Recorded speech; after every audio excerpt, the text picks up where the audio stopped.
Hi everyone, it's Renee Yvonne with CompoundPharmacyMarketing.com, and today is Wonderful Wednesday. Wonderful Wednesday is the day when I bring you one marketing solution to help you grow your compound pharmacy. Today I want to talk about how to use trade shows to build your business in your compound pharmacy.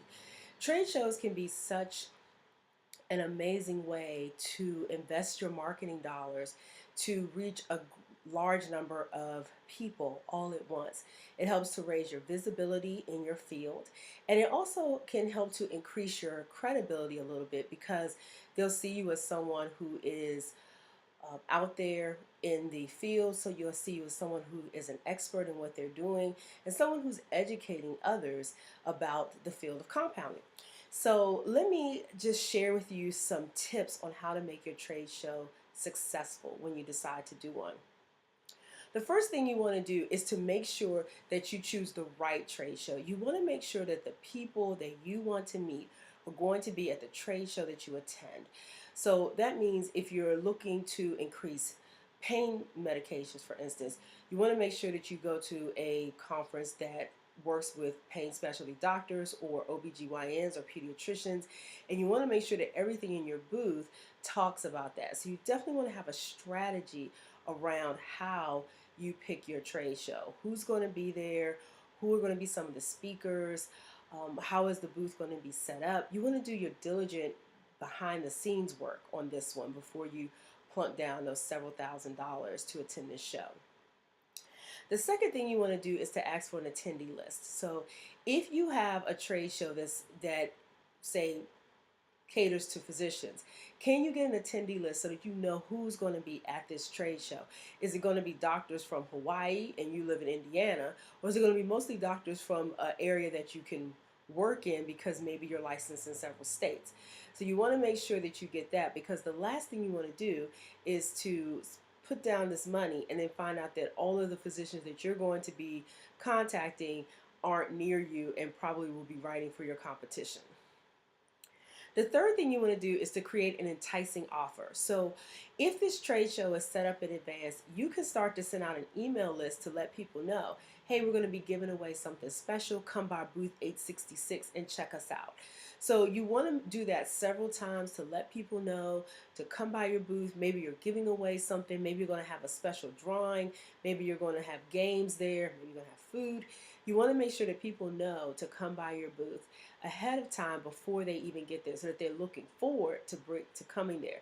And even better yet, if you send out a direct mail piece or an email piece, make sure that they have their cell phone or that piece of correspondence with them to pick up whatever it is you want them to get at the booth. So that's the last little piece of thing that they have to say, hey, you know, I got your mailer, I got your flyer, it's on my phone, let me get my free gift. The fourth thing you want to do is to mingle with the attendees. And that means you want to make sure that you're engaging them. I've been to many, many, many trade shows, and I love trade shows and expos and health fairs. I go to them all the time here in DC, and I mean, I go to all types. I go to bridal shows, motorcycle shows, travel shows, cooking shows. I've gone to, tattoo. I've gone to all kinds of shows that have nothing to do with anything that I'm necessarily interested in, but I like to see how people engage me. And one of the things I want to see is, do people come from behind the booth? Do they talk to me? Do they greet me warmly? Do they hand me information about what it is they're doing? Do they educate me? That is what's going to make me want to do business with them. But if you have a booth that's unmanned, which is the worst, I hate going to a trade show and expo and they have an unmanned booth, just pieces of paper laying out. Why pay money to do that? Or you have a booth where people are there and they're not talking to you because they're on the phone. That's probably even worse. That's something you need to really make sure you iron out before you get to the trade show, so that you have people in your booth who are ready to work and ready to engage the attendees that come by. The fifth thing that you want to do is to talk to the other vendors. You never know what networking opportunities can come from just networking with the other vendors that are there. I did a health fair show several years back when I first got into compounding, and I walked around because I had a partner with me. I walked around and visited the other vendors that were at the booth.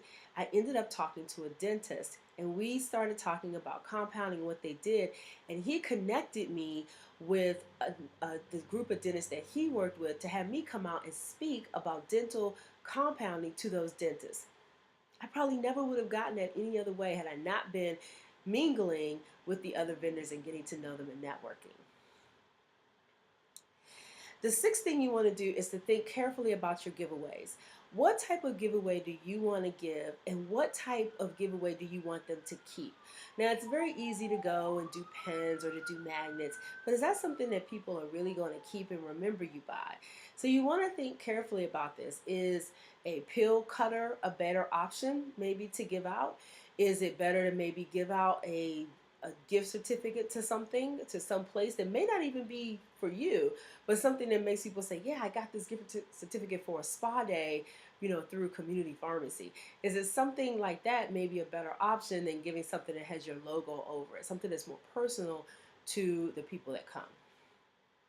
And last but not least, follow up with your attendees as soon as possible. You've spent a lot of money to get in front of these people, so don't miss the opportunity by not following up with them.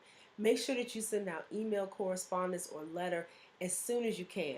I'm a huge advocate for setting up your follow-ups long before you get there. If you have a drawing and they put their name in for something, they should be getting